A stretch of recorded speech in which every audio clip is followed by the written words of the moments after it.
సార్వత్రిక ఎన్నికల్లో ఘోర పరాజయం పాలైన వైసీపీ మామూలుగానే కొత్త రాగంను అందుకుంది. చంద్రబాబు వ్యవస్థలను మేనేజ్ చేశారని, ఈవీఎంలను ట్యాంపరింగ్ చేశారని ఆరోపించారు వైసీపీ కమలాపురం మాజీ ఎమ్మెల్యే రవీంద్రనాథ్ రెడ్డి. ఈ విషయంలో తప్పకుండా కోర్టును ఆశ్రయిస్తామని స్పష్టం చేశారు. ఆయన ఒక 15-20 రోజులు చంద్రబాబు నాయుడు గారు డిసప్పైర్ అయిపోయినారు. చంద్రబాబు నాయుడు గారు వాళ్ళ కొడుకు అందరూ ఉంటారు. సో మరి యాడ సింగపూర్లో కూర్చొని ఈ కార్యక్రమాలు ట్యాంపరింగ్ జరిగిందా, ఇంకొక చోట ట్యాంపరింగ్ జరిగిందా అనేది మనకు తెలుస్తుంది తొందరలోనే. ఎందుకంటే ఫిజికల్గా ఎక్కడా జరగలే, స్ట్రాంగ్ రూముల మీద పడి మార్చే పరిస్థితి జరగలేదు. కానీ ఇది టెక్నికల్ అన్నమాట. బార్ కోడ్ తెలిసి ఉంటే చాలన్నమాట. స్కాన్ చేసేసి ఏ నెంబర్ కావాలంటే ఆ నెంబర్ మార్చే కార్యక్రమం జరుగుతుంది అన్నమాట.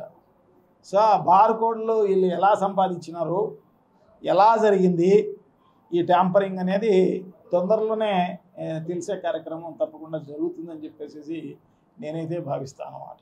ప్రజలందరూ కూడా ఈ రోజుకి కూడా ప్రజలందరూ మేమందరం కూడా ఓట్లు వేసినాం, మరి మా ఓట్లన్నీ ఎక్కడ పోయినాయని చెప్పేసి అడిగే పరిస్థితి ప్రతి ఒక్కరి నోట వినపడే కార్యక్రమం. For more videos like this, subscribe Big TV channel.